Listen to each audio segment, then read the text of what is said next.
Today we're going to be taking a look at the first appearance of Spider-Man in the pages of Amazing Fantasy 15.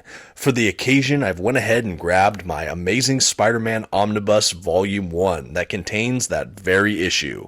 But before we go any further, if this is your first time, my name is Dominic and you're watching The Comic Book Report, where we review comic books and graphic novels so you can get an idea of what to read. And like I said, right now we're going to be taking a look at the origins of the Amazing Spider-Man as we kick off the Origins Week event on this channel. So let's go ahead and get started. As I mentioned, we're going to be taking a look at Amazing Fantasy issue 15, which came out in August of 1962. This issue is obviously most notable as introducing the character of Peter Parker, the Amazing Spider-Man. And as far as the issue goes, right from the beginning, there are so many of the core elements that make this character stand out. We have the relatable teen angst and misunderstood misfit quality, and the inherent tragedy that's followed this character from, well, the very beginning. After being bitten by a radioactive spider, this teen gains the proportionate strength and agility of, you guessed it, a spider, along with his precognitive almost spider sense, which warns him of danger. It's not long before this chemistry genius develops his own synthetic spider webbing and web shooters to accompany his already amazing spider-like gifts.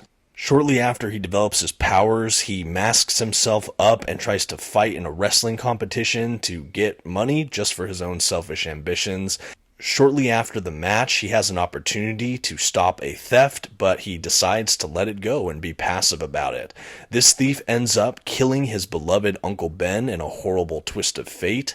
When this realization strikes Peter Parker, the Amazing Spider-Man, he is racked with guilt and grief and realizes that he could have stopped this tragedy. He comes to understand that with great power there must also come great responsibility. For the fans of the Sam Raimi Spider-Man trilogy, you may notice that a lot of this initial comic book is more or less faithfully adapted in that first film. The radioactive spider, the wrestling match, the thief, and even Uncle Ben, all of those elements can be seen in that film, and it's here from the very beginning, back in the early 1960s. As far as the art, we have some sharp character models from Steve Ditko. I feel like all of these characters are absolutely recognizable for their later counterparts in the series as well. I'm amazed to see how many elements that have survived over 60 years now were present from the very beginning. In many ways, Stan Lee broke the mold with The Amazing Spider-Man, making him a teenager who had his own solo book, who was relatable, flawed, and more or less very unlucky. You could see him just dealing with real-life problems, from the loss of loved ones to financial issues to just teenage drama and hardship. This was kind of unheard of with its other Silver Age comic book contemporaries of the time.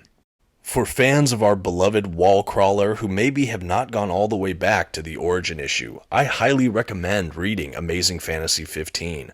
Of course, single issue copies of this book are astronomically priced given the collector value, but you can find these reprints in digital, some trade paperback collections like the Epic Collections or Mighty Marvel Masterworks, as well as things like this omnibus. I believe there's a reprint of this omnibus currently circulating as of the time of this video. You can also subscribe to services like Marvel Unlimited to read online, because at the end of the day, this is really not a comic you want to sleep on. It's amazing. Please don't forget to subscribe to the channel and to hit the notification bell so you can be notified every time we drop a new video for this Origins Week. And thank you for watching the origin of the Amazing Spider-Man, only on The Comic Book Report. Thank you so much for stopping by. Please give this video a like and let me know what you thought in the comments below. Have a good one.